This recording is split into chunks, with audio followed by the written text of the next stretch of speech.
Samsung innovation campus convocation ceremony के आज के इस समारोह में प्रदेश सरकार के औद्योगिक विकास विभाग के मंत्री श्री नंद गोपाल गुप्ता नंदी जी, प्रदेश के मुख्य सचिव श्री दुर्गा शंकर मिश्र जी, प्रदेश के औद्योगिक विकास के आयुक्त Shri Manoj Kumar Singh ji, president and CEO Samsung Shri J B Park, कुलपति लखनऊ विश्वविद्यालय professor Alok Kumar Rai ji, CEO electronics sector skill council of India doctor Abhilasha Gaur ji, Samsung India से जुड़े हुए सभी यहाँ पर अधिकारीगण और लखनऊ विश्वविद्यालय के सभी यहाँ पर उपस्थित फैकल्टी मेंबर्स और सभी हमारे युवा छात्र छात्राएं, मुझे ओसवाल फूल झाड़ू शादी और ये दोनों ही लंबे चलेंगे। ओसवाल फूल झाड़ू, ओसवाल हर रिश्ते का रखे ख्याल। बहुत प्रसन्नता है कि आदरणीय प्रधानमंत्री जी की प्रेरणा से सैमसंग इंडिया ने अपनी CSR मद से देश के जो 8 सेंटर में प्रशिक्षण का एक विशेष जो कार्यक्रम प्रारंभ किया है, इसके लिए उत्तर प्रदेश के लखनऊ विश्वविद्यालय को चुना है और लखनऊ विश्वविद्यालय में प्रशिक्षण प्राप्त किए हुए ऐसे 383 छात्रों को आज यहाँ पर प्रमाण पत्र वितरण के साथ इस कॉन्वोकेशन सेरेमनी के माध्यम से उनके उज्जवल भविष्य के प्रति अपनी शुभेच्छा व्यक्त करने के लिए हम सबको एक अवसर प्राप्त हुआ है।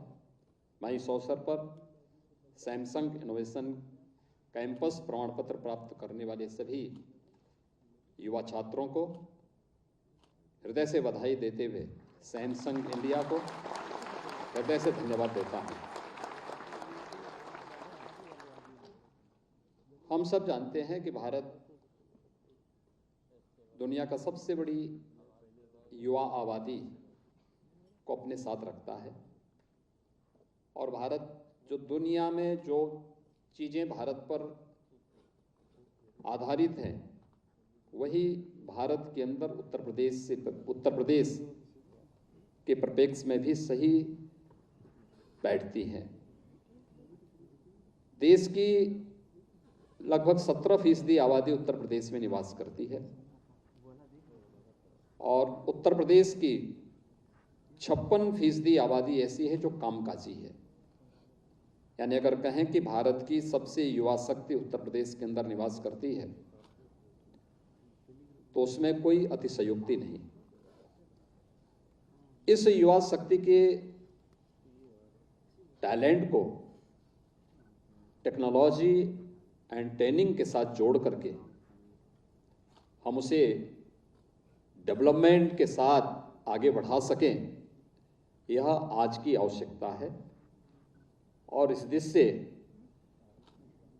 जो यह प्रयास यहाँ प्रारंभ हुआ, जिसमें आर्टिफिशियल इंटेलिजेंस का, इंटरनेट ऑफ थिंग्स का, big data, coding and programming, जो फ्यूचरिस्टिक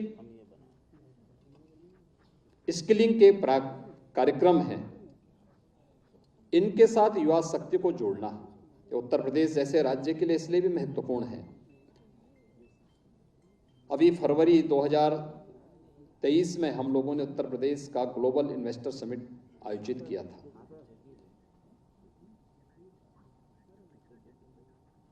पूरा देश और पूरी दुनिया वर्तमान में उत्तर प्रदेश की ओर देख रही है और खासतौर पर जब हम लोग उत्तर प्रदेश की इन संभावनाओं को जमीनी धरातल पर उतारने की बात करते हैं तो ग्लोबल इन्वेस्टर समिट उसका एक उदाहरण है। 35 लाख करोड़ रुपए के निवेश के प्रस्ताव हमें उत्तर प्रदेश के अंदर प्राप्त हुए। ये 35 लाख करोड़ रुपए के निवेश के प्रस्ताव जब ये जमीनी धरातल पर उतरेंगे, 1 करोड़ से अधिक युवाओं को नौकरी और रोजगार की संभावनाओं के प्रति आश्वस्त करती है। तेरे इस छोटे से ढक्कन से मेरे पूरे कपड़े महक जाते हैं। तेरी झाग से मेरे पूरे कपड़े साफ हो जाते हैं। Oswal detergent liquid. और उस प्रकार की स्किलिंग उत्तर प्रदेश के अंदर ही मौजूद हो, उस दृष्टि से यह इनोवेशन सैमसंग इनोवेशन कैंपस बहुत बड़ी भूमिका का निर्वहन कर सकता है और मैं इसके लिए आदरणीय प्रधानमंत्री जी का और सैमसंग इंडिया का हृदय से आभार व्यक्त करता हूं।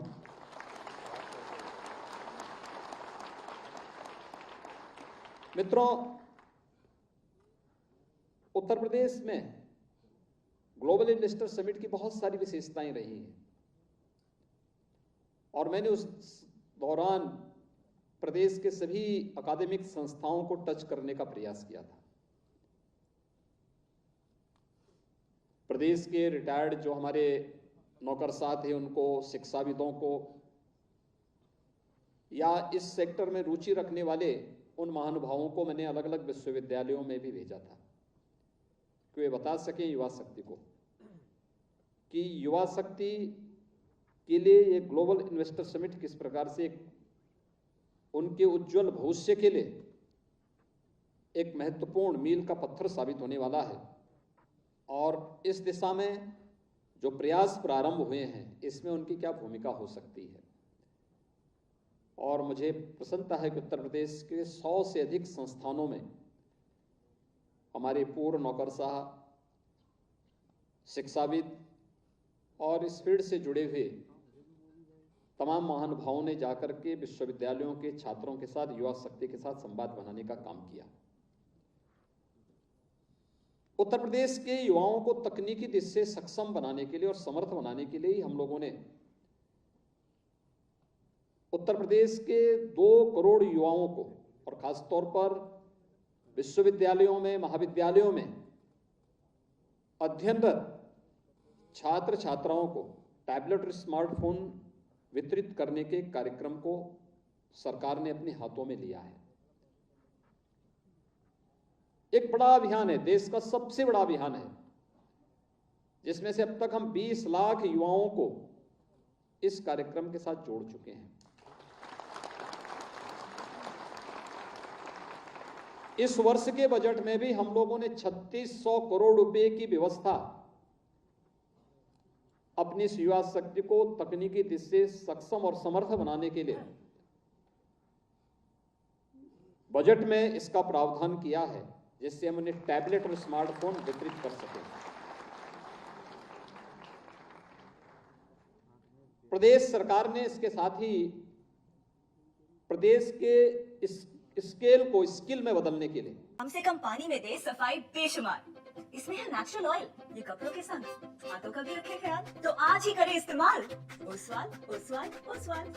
ओसवाल, हर रिश्ते का रखे ख्याल। एक बड़े अन्य अभियान को अपने हाथ में लिया है। हमने टाटा टेक्नोलॉजीज के साथ मिलकर के 150 से अधिक ITI को उनके पुनरुद्धार के एक बड़े कार्यक्रम को साथ में लेकर के हम इस अभियान को लेकर के चल रहे हैं और टाटा टेक्नोलॉजीज इस संबंध में हमारे साथ MOA करने के साथ ही वहां पर इंफ्रास्ट्रक्चर के लिए, लैबोरेटरीज की स्थापना के लिए और फ्यूचरिस्टिक प्रोग्राम के साथ, न्यू एज कोर्सेज के साथ वे इस अभियान के साथ जुड़े हैं, जिसमें 35,000 युवाओं को प्रतिवर्ष वे ट्रेंड करेंगे और उन्हें देश के विकास में अपना योगदान करने के लिए हमारे इन नए युवाओं को उसके प्रति समर्पित करने का कार्य भी करेंगे। और इस संबंध में भी हमारे कार्यक्रम तेजी के साथ आगे बढ़े हैं। मुझे प्रसन्नता है कि आज यहाँ पर आप सब ने अपना प्रशिक्षण पूरा किया। इसमें सबसे बड़ी बात यह है कि प्रशिक्षण के दौरान न केवल थ्योरी बल्कि प्रोजेक्ट वर्क पर भी पूरा समय दिया गया, और प्रोजेक्ट वर्क पर समय देने का परिणाम है कि जो युवा यहाँ पर बैठे हुए हैं वे पूरी तरीके से यहाँ पर आत्मविश्वास से भरपूर दिखाई देते हैं। उनका यह आत्मविश्वास उनके उज्जवल भविष्य के प्रति आश्वस्त होने का प्रमाण है, और मैं राज्य सरकार की ओर से मैं इस बात के लिए आश्वस्त करता हूं कि डबल इंजन की सरकार डबल स्पीड के साथ आपके रोजगार और आपकी नौकरी के प्रति भी आपको आश्वस्त करती है। हमारा युवा भरपूर ऊर्जा से और प्रतिभा से वह प्रदेश के विकास में अपना योगदान दे रहा है। उसे सही मार्ग दिखाने की आवश्यकता है। ये इस प्रकार के इनोवेशन प्रोग्राम, इस प्रकार की ट्रेनिंग के कार्यक्रम उसके मार्गदर्शक के रूप में एक बड़ी भूमिका का निर्वहन करते हैं। आज उत्तर प्रदेश का युवा अपनी पहचान के लिए मोहताज नहीं है। विगत 6 वर्ष के दौरान 5.5 लाख युवाओं को हमने प्रदेश सरकार में स्वयं सरकारी नौकरियां उपलब्ध करवाई हैं। प्रदेश के अंदर लगभग 1.25 करोड़ युवाओं को प्रदेश के अंदर ही उन्हें ओसवाल फूल झाड़ू, शादी और ये दोनों ही लंबे चलेंगे। ओसवाल फूल झाड़ू, ओसवाल हर रिश्ते का रखे ख्याल। रोजगार के साथ जोड़ने का काम भी किया है, और 60 लाख से अधिक परंपरागत उद्यम से जुड़े हुए उद्यमियों को और युवाओं को स्वतः रोजगार के साथ जोड़ने में भी सरकार ने अपना योगदान किया है। आज उसी का परिणाम है कि जब हम प्रदेश के अंदर, उत्तर प्रदेश के बारे में कोई सोचता भी नहीं था कि उत्तर प्रदेश के अंदर हर गांव में बैंक पहुंच जाएगा। लोगों को लगता था लोगों की रुचि नहीं है, बैंक खोल के क्या करना है, एक स्थिति थी। आज मुझे बताते हुए प्रसन्नता है कि उत्तर प्रदेश के हर गांव में आज के दिन पे बैंकिंग सुविधा है, और इस कार्य को उस गांव की ही कोई बेटी या कोई उस गांव की बहू उस गांव में संपन्न कर रही है बैंकिंग कॉरेस्पॉन्डेंट सखी के माध्यम से। और एक एक बैंकिंग कॉरेस्पॉन्डेंट सखी उस गांव में बैंक के बिजनेस को तो बढ़ा ही रही है, लेकिन साथ साथ प्रति माह 60,000 से लेकर 1.5 लाख रुपए कमा भी रही है। यानी आप अनुमान कर सकते हैं कि गांव में एक महिला, सामान्य पढ़ी लिखी महिला, लेकिन टेक्नोलॉजी कितनी बड़ी भूमिका का निर्वहन कर सकती है। सैमसंग उसी टेक्नोलॉजी के साथ जोड़ने का एक माध्यम आदरणीय प्रधानमंत्री जी की प्रेरणा से आपको उपलब्ध करा रहा है कि गांव की एक सामान्य पढ़ी लिखी महिला 60,000 रुपये से लेकर 1.5 लाख रुपए प्रति माह अपने गांव में बैंकिंग सेवाओं के साथ योगदान देकर के वह स्वयं भी कमा रही है। और यह उत्तर प्रदेश के अंदर लगभग सभी 58,000 ग्राम पंचायतों में आज के दिन भी है। डीबीटी के माध्यम से किस प्रकार की नई क्रांति आई है हम देख सकते हैं। पहले 300 रुपये पेंशन होती थी निराश्रित महिलाओं की या वृद्धजनों की। 6 महीने में एक बार आती थी, 1800 रुपये उसका कुल पेंशन आता था। तो बेचारी जब 6 महीने में अपना पेंशन लेने के लिए जाती थी तो उस पेंशन में से भी वहां का कोई बाबू या कोई व्यक्ति कुछ मांगता था, कट मांगता था। वो पैसा उसके पास नहीं पहुंचता था क्योंकि नकद लेन देन था, और इसमें भी मनमानी होती थी। जो बेचारी विधवा थी उसको पेंशन नहीं मिलता था, और जो कोई और होता था वह विधवा के नाम पे भी पेंशन हड़प लेता था। या अन्य तमाम विकृतियां थी। आज टेक्नोलॉजी ने कितना परिवर्तन किया है। आज हम उत्तर प्रदेश के अंदर 1 करोड़ ऐसे परिवार हैं जिसमें निराश्रित महिलाएं भी हैं, दिव्यांगजन भी हैं और वृद्धजन भी हैं। उन्हें 12,000 रुपये सालाना पेंशन की सुविधा दे रहे हैं। हर तीसरे महीने पैसा सीधे उनके अकाउंट में जाता है। कहीं बीच में कोई कट लेने का सवाल ही नहीं होता, कोई नहीं ले सकता। तेरे इस छोटे से ढक्कन से मेरे पूरे कपड़े महक जाते हैं। तेरी झाग से मेरे पूरे कपड़े साफ हो जाते हैं। Oswal detergent liquid. Digital India के बारे में प्रधानमंत्री मोदी जी ने जो बात कही, ये भ्रष्टाचार पर सबसे बड़ा प्रहार है। 54 लाख गरीबों को एक आवास उपलब्ध हुई और आवास की राशि पहले 20,000 रुपये मिलती थी। इंदिरा आवास योजना में 20,000 रुपये मिलती थी। 20,000 में भी वो पैसा उन तक नहीं पहुंचता था, वो पैसा उन लोगों तक नहीं पहुंचता था। आज हम ग्रामीण क्षेत्र में 1,20,000 आवास के लिए, 12,000 रुपये शौचालय के लिए और 90 दिन की मजदूरी के बराबर उसे मनरेगा में जॉब भी देते हैं। उतना पैसा उसको अलग से उपलब्ध करा दिया जाता है। लगभग 1.5 लाख से ऊपर एक व्यक्ति को ग्रामीण क्षेत्र में मिलता है और शहरी क्षेत्र में 2.5 लाख रुपए इसमें पीएम आवास योजना में उन्हें उपलब्ध होते हैं। आज के दिन पे कोई व्यक्ति उनसे पैसा या कट नहीं मांग सकता, क्योंकि पैसा सीधे उसके अकाउंट में जा रहा है। और अकाउंट से अगर कोई व्यक्ति पैसे की लेन देन अकाउंट के माध्यम से करना चाहेगा तो जेल के रास्ते उसके लिए बहुत आसानी से खुले होते हैं, क्योंकि जेल उनका इंतजार करता रहता है कि कब ये उससे न पैसा मांगे और कब फिर इसको हम जेल के अंदर करने का कार्य करेंगे। यानी कैसे इसमें परिवर्तन लाया जा सकता है। मुझे याद है जब हम लोग 2017 में सरकार बनी थी प्रदेश के अंदर, उससे पहले मुझे राज्य के कुछ क्षेत्रों में जाने का अवसर मिला था जहां भूख से मौतें हो रही थी। ये 2016 दिसंबर में और जनवरी 2017 की मैं बात कर रहा हूं। भूख से मौतें, ये मानवता के लिए सबसे बड़ी चुनौती है और एक कलंक भी।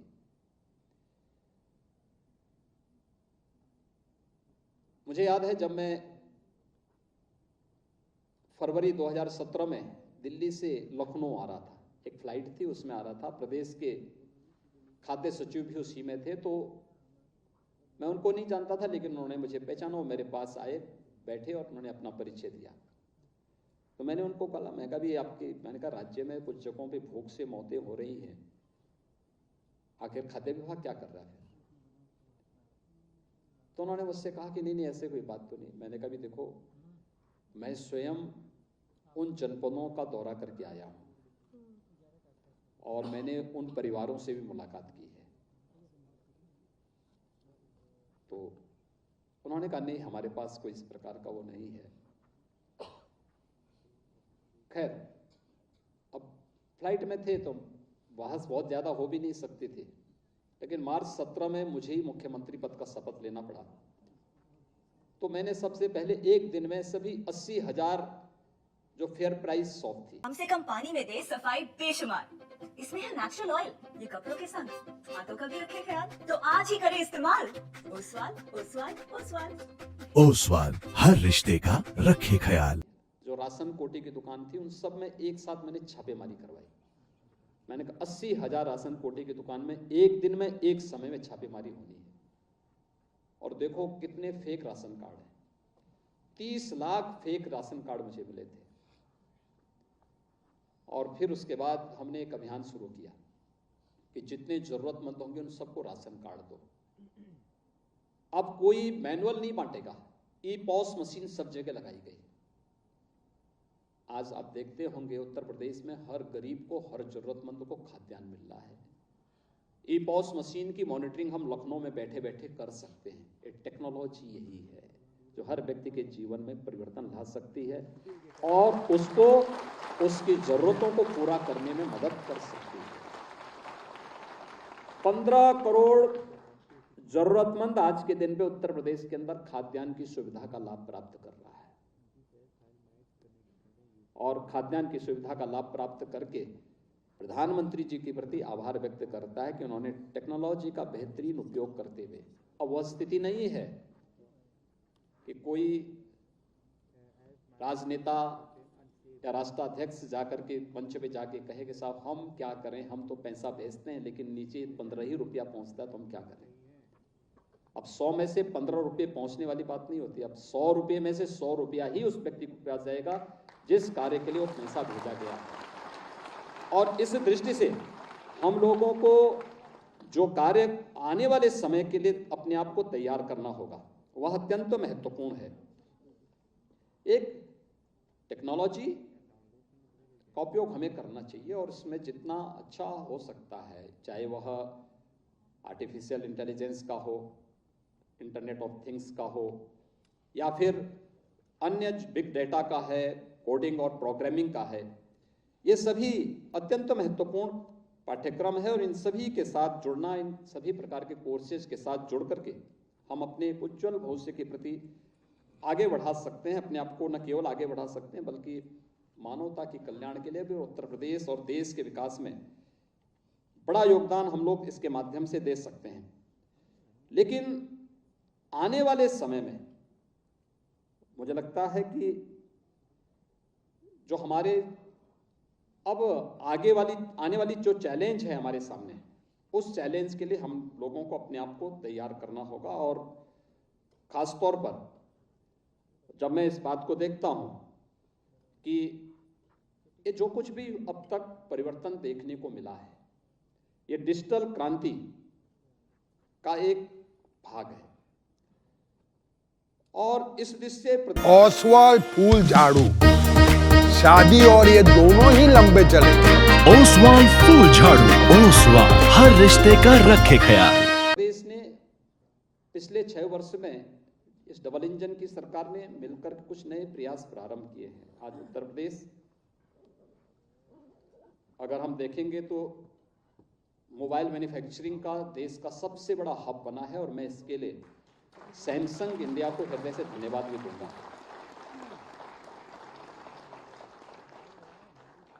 लेकिन इसके साथ ही हमारा राज्य अब देश के सबसे बड़े डाटा सेंटर के रूप में भी उभर रहा है और आप देखेंगे अभी ग्लोबल इन्वेस्टर समिट जो हुआ है ना,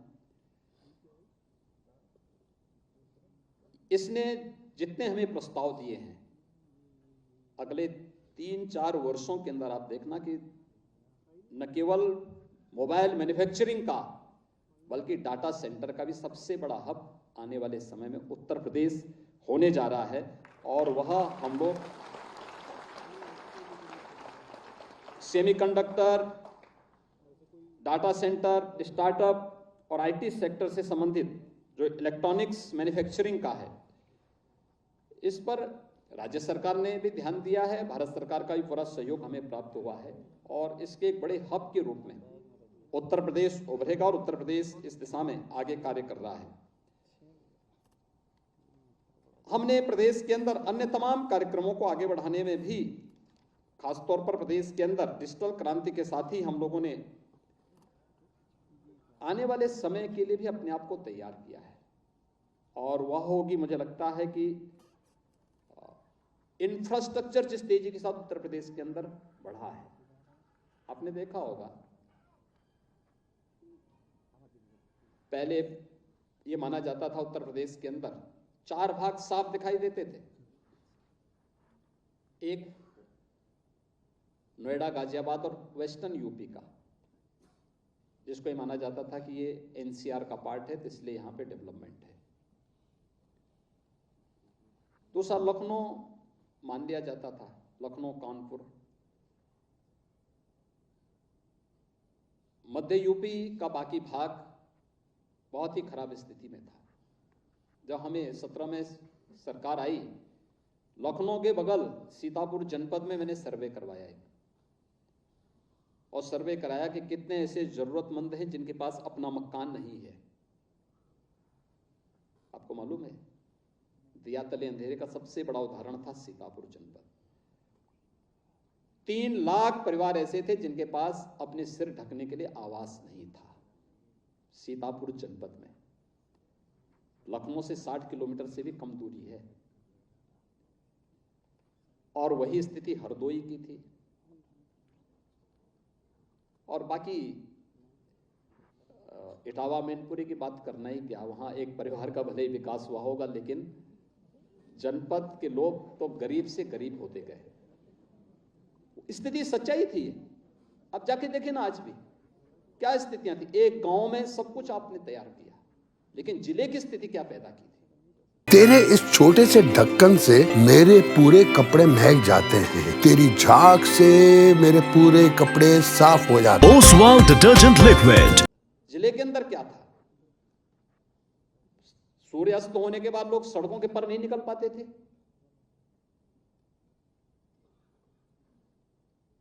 प्रदेश के अंदर जिस प्रकार की इंफ्रास्ट्रक्चर की आवश्यकता थी, और उस प्रकार के इंफ्रास्ट्रक्चर के लिए उस प्रकार की ना उनके पास विजन था और ना उसको इंप्लीमेंट करने की कोई विल पावर ही थी। ईस्टर्न यूपी और भी खराब स्थिति में था। और ये मान्यता थी सामान्य रूप से, जब हम देश के अंदर डाटा की बात करते थे तो लोग ये मानते थे कि पूर्वी उत्तर प्रदेश और बुंदेलखंड ये विकास की दौड़ में बहुत पीछे है। हम लखनऊ और कानपुर को ही ये मान लेते थे कि सेंट्रल यूपी यही है, बाकी अगल बगल के जनपद नहीं, उन्नाव को नहीं उसके साथ जोड़ते थे, रायबरेली को उसके साथ नहीं जोड़ते थे, या फिर आपके कानपुर देहात को नहीं जोड़ पाते थे, जालौन को नहीं जोड़ पाते थे, इटावा मैनपुरी को नहीं जोड़ पाते थे, हरदोई को नहीं जोड़ पाते थे, शाहजहांपुर कहाँ पे है, सीतापुर कहाँ पे है, लखीमपुर खीरी कहाँ पर है, इन पीलीभीत कोई इनकी गिनती ही नहीं थी, कहीं नहीं थे। इंफ्रास्ट्रक्चर की क्या भूमिका हो सकती है। इंफ्रास्ट्रक्चर के लिए हमने कार्य प्रारंभ किया। पूर्वी उत्तर प्रदेश को जोड़ने के लिए पूर्वांचल एक्सप्रेसवे बनाया गया। इसने दूरियां भी कम की और लोगों के समय को बचाया। आज आप गाजीपुर से या बलिया से अगर आपको लखनऊ आना है 3 घंटे में आप आ सकते हैं, मात्र 3 घंटे में। और आज से 5 वर्ष पहले अगर आप इस दूरी को तय करते तो आपको 8 से 10 घंटे लगते। ये दूरी को कम करने का कार्य इंफ्रास्ट्रक्चर के माध्यम से। बुंदेलखंड को हम एक्सप्रेस हाईवे से जोड़ चुके हैं। इस समय वेस्टर्न यूपी को सेंट्रल यूपी और ईस्टर्न यूपी से जोड़ने के लिए गंगा एक्सप्रेसवे पे हमारा कार्य चल रहा है। इंटर स्टेट कनेक्टिविटी, जो 54 हमारी इंटर स्टेट की कनेक्टिविटी थी, उसको हमने 4 लेन के साथ जोड़ दिया है। उत्तर प्रदेश सर्वाधिक मेट्रो संचालित करने वाला राज्य है। 5 जनपद ऐसे हैं, 5 ऐसे सिटी हमारी हैं जहां पे मेट्रो का संचालन हो रहा है। और देश का पहला रैपिड रेल भी दिल्ली मेरठ के बीच में प्रारंभ होने वाला है। इसी अगले महीने प्रधानमंत्री जी की जो भी तिथि मिलेगी उस दौरान हम उसका उद्घाटन कर लेंगे। यानी दिल्ली से मेरठ की दूरी आप अनुमान करेंगे, 4 साल पहले 5 साल पहले इसको 4 घंटे लगते थे मेरठ से दिल्ली जाने में या दिल्ली से मेरठ जाने में। आज स्थिति क्या, मात्र 45 मिनट में आप इस दूरी को पूरा कर सकते हैं। 45 मिनट। और मैं तो आपका मुझे आश्चर्य होता है कि मैं 2 जनवरी 2022 की तिथि थी, प्रधानमंत्री जी को एक कार्यक्रम है मेरठ में। कम से कम पानी में दे सफाई बेशुमार, इसमें है नेचुरल ऑयल, ये कपड़ों के संग हाथों का भी रखे ख्याल, तो आज ही करें इस्तेमाल ओसवाल ओसवाल ओसवाल। ओसवाल, हर रिश्ते का रखे ख्याल। आना था, हम लोग पहुंच गए थे, कार्यक्रम की पूरी तैयारी थी, तो विजिबिलिटी की समस्या आ गई, अचानक कोहरा आ गया। तो मुझे ये लगा कि पीएम साहब का कार्यक्रम अब नहीं हो पाएगा। मैंने अनुरोध किया, मैंने कहा क्या पीएम साहब बाई रोड आ सकते हैं? तो कुछ लोग मुझ में हंसे, कहा रे किसान आंदोलन चल रहा है और आप पीएम को बाई रोड लाने की बात कर रहे हैं। मैंने कहा नहीं, हमारी तैयारी रहेगी। यूपी के अंदर हमारी तैयारी रहेगी, कोई कुछ नहीं कर पाएगा। लेकिन यहाँ तक आने की तो मुझसे पूछा गया कितना समय लगेगा, मैंने कहा 40-45 मिनट। कहा दिल्ली से मेरठ 40-45 मिनट? हाँ, हमने कहा 40-45 मिनट। और प्रधानमंत्री जी दिल्ली से बाई रोड मेरठ आए, उसके बाद उनका हेलीकॉप्टर है, उन्होंने कहा नहीं मैं बाई रोड ही फिर वापस भी जाऊंगा, और बाई रोड ही प्रधानमंत्री जी फिर दिल्ली भी गए। ये इंफ्रास्ट्रक्चर आज के यूपी का परिणाम क्या है? हमें इस इंफ्रास्ट्रक्चर, इसके साथ ही एयर कनेक्टिविटी 17 के पहले मुझे स्वयं गोरखपुर में जब वायु सेवा से जोड़ना था तो मुझे बताया गया कि एयरपोर्ट अथॉरिटी के द्वारा बताया गया कि गोरखपुर में तो केवल 6 सवारी है। मैंने कहा यार देखो एक बार चलाओ तो। कहा कोई कौन तैयार होगा। खैर किसी एक प्राइवेट एयरलाइंस को हम तैयार कर पाए थे, और 6 सवारी नहीं, खैर सवारी मिली, लेकिन वो कभी आती थी कभी नहीं आती थी, फ्लाइट की स्थिति वैसी थी। आज के दिन पे गोरखपुर से 14 फ्लाइट चल रही हैं, 14 फ्लाइट चल रही हैं। आज लगातार हमसे एयरपोर्ट अथॉरिटी कहता कि हमें लैंड और दीजिए, हम इसका एक्सपेंशन करना चाहते हैं, क्योंकि वहां पे अभी तो कई नई फ्लाइट चलने के लिए प्रस्ताव आए हैं। 2 एयरपोर्ट क्रियाशील थे यूपी में, आज 9 एयरपोर्ट क्रियाशील हैं, 12 पे हम काम कर रहे हैं। 12 एयरपोर्ट राज्य सरकार अपने स्तर पर भारत सरकार के सहयोग से वर्तमान में बना रही है। Eastern and western dedicated freight corridor और रेलवे का सबसे बड़ा नेटवर्क भी हमारे पास है। इनलैंड वाटरवे वाराणसी से हल्दिया के बीच में प्रारंभ हो चुका है। अन्य एक अथॉरिटी गठित करके हम अन्य नदियों में भी इसकी तैयारी कर रहे हैं, और इसलिए डिजिटल क्रांति के बाद हमारे पास जो सबसे बड़ी क्रांति आने वाली है वो लॉजिस्टिक क्रांति का समय आने वाला है। और उसके लिए भी हमारे युवाओं को अपने आप को तैयार करना होगा कि इस सार्वजनिक इंफ्रास्ट्रक्चर का उपयोग करते हुए कैसे हम डेवलपमेंट को आगे बढ़ाने में अपना योगदान दे सकते हैं। और इसमें मुझे लगता है कि आप सभी सौभाग्यशाली हैं कि आपको सैमसंग इनोवेशन कैंपस के साथ अमृतकाल के प्रथम वर्ष में ओसवाल फूल झाड़ू, शादी और ये दोनों ही लंबे चलेंगे। ओसवाल फूल झाड़ू, ओसवाल हर रिश्ते का रखे ख्याल। जोड़ने का अवसर प्राप्त हुआ है। ये आजादी का अमृत वर्ष है, अमृत काल का प्रथम वर्ष है, और आप सभी युवा इसके लिए सौभाग्यशाली हैं कि आप इसके साथ जुड़े हैं। नया भारत दुनिया की सबसे बड़ी उभरती हुई अर्थव्यवस्था में से एक है। आदरणीय प्रधानमंत्री जी के मार्गदर्शन में आज भारत दुनिया की बड़ी अर्थव्यवस्था के रूप में उभर रहा है। कुछ ही वर्षों में भारत दुनिया की तीसरी बड़ी अर्थव्यवस्था होगी। उस दृष्टि से हमारे युवाओं को अपने आप को तैयार करना होगा, और खासतौर पर देश की सबसे बड़ी आबादी के राज्य उत्तर प्रदेश के युवाओं को इसके लिए अपने आप को और तैयार करना होगा, क्योंकि संभावना उत्तर प्रदेश में अब ज्यादा है।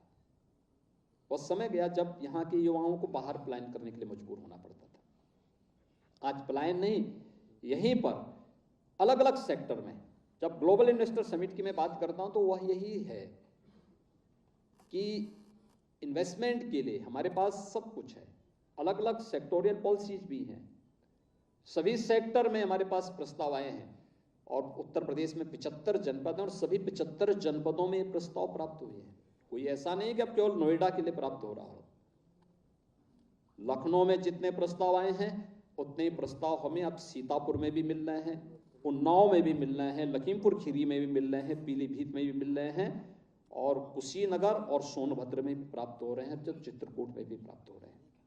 कोई जिला ऐसा नहीं जहां के लिए हमें आज के दिन पे इन्वेस्टमेंट के लिए प्रस्ताव न प्राप्त हुए हों, और उसके लिए आप सभी अपने आप की तैयारी करेंगे तो हमें प्रसन्नता होगी। उत्तर प्रदेश इन सभी संभावनाओं को आगे बढ़ाने में मदद करेगा। डबल इंजन की सरकार, केंद्र और राज्य सरकार मिलकर के आपके इन सपनों को एक नई उड़ान देने के लिए पूरी तत्परता के साथ कार्य करेगा।